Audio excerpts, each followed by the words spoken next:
எங்கெல்லாம் மிகப்பெரிய பொருளாதாரமும் செல்வமும் குவிகின்றதோ அங்கெல்லாம் அநீதியும் அக்கிரமங்களும் மனிதகுலத்திற்கு எதிரான கயமைகளும் அரங்கேறுகின்றன. குறிப்பாக எங்கெல்லாம் மிகப்பெரிய பொருளாதாரம் குவிகின்றதோ அங்கெல்லாம் பெண்களின் மீதான அநீதியும் அடக்குமுறையும் வன்கொடுமைகளும் கட்டவிழ்க்கப்பட்டு புழு பூச்சிகளை விட கேவலமாக பெண்களை நடத்தும் சூழல் மலிந்து விடுகின்றது. ஒரு தொழில் கட்டமைப்பில் அதிகப்படியான செல்வம் குவிகையில் அது தன்னை நாடி வரும் பெண்களை கிள்ளுக்கரையாக எண்ணுகின்றது. ஒரு அரசியல் கட்டமைப்பில் பெருங்கொண்ட பணம் குவிகையில் அது பெண்களை போகப் பொருளாகி தன் இச்சைக்கு பலியாக்கி விடுகின்றது. இவற்றிற்கெல்லாம் மேலாக புனிதம் என்று நம்பி வரும் இறை தலங்களில், ஆன்மீக கூடங்களில் பெண்களுக்கு எதிரான வன்கொடுமைகள் நிகழ்த்தப்பட்டு கொத்து கொத்தாக கொன்று புதைக்கப்படுகின்றார்கள் என்றால் இது மனிதகுலத்தின் சாபம்.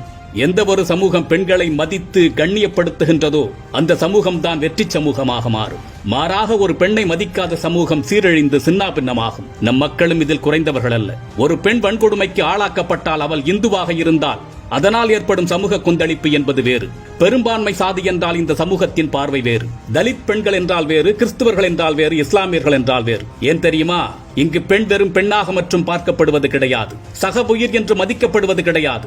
இந்து பெண், கிறிஸ்துவ பெண், இஸ்லாமிய பெண், தலித் பெண் என்றுதான் பார்க்கப்படுகின்றார். இதில் ஒருவருக்கு அநீதி இழைக்கப்பட்டால் அது மற்றவர்களுக்கு சேராது. இன்னும் சொல்வதானால் தன்னை சாராத பெண்களுக்கு அநீதி இழைக்கப்படும் பொழுது அது மற்றவர்களுக்கு வேடிக்கையாக தெரிகின்றது.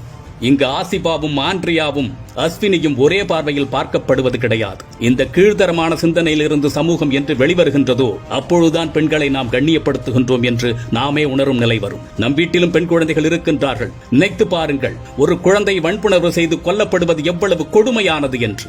கர்நாடகாவின் தர்மஸ்தலாவில் முன்னாள் ஊழியர் கூறுகின்றார், சீருடையோடு டிபன் பாக்ஸோடு புத்தக பையோடு என்னை குழி தோண்டி புதைக்க உத்தரவிட்டார்கள் என்று.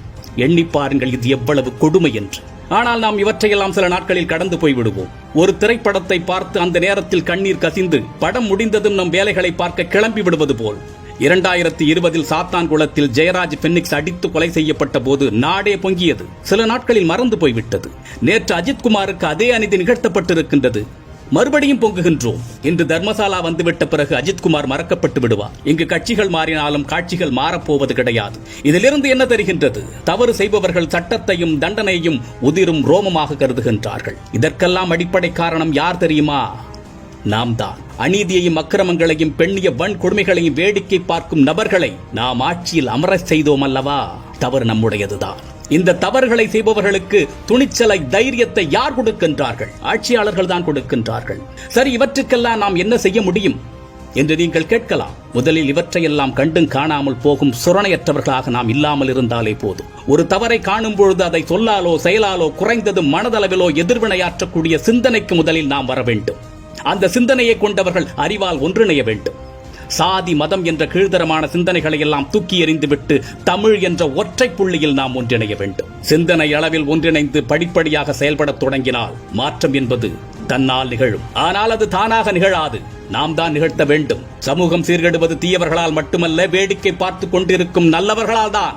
அந்த வேடிக்கை மனிதராக இருக்காமல் வாருங்கள், அறத்தமிழன் சமூகமாக ஒன்றிணைவோம். மற்றொரு பதிவில் சந்திப்போம். தமிழனாய் பிறந்தேன் என்ற பெருமையன் விஜய் சீதாராமன்.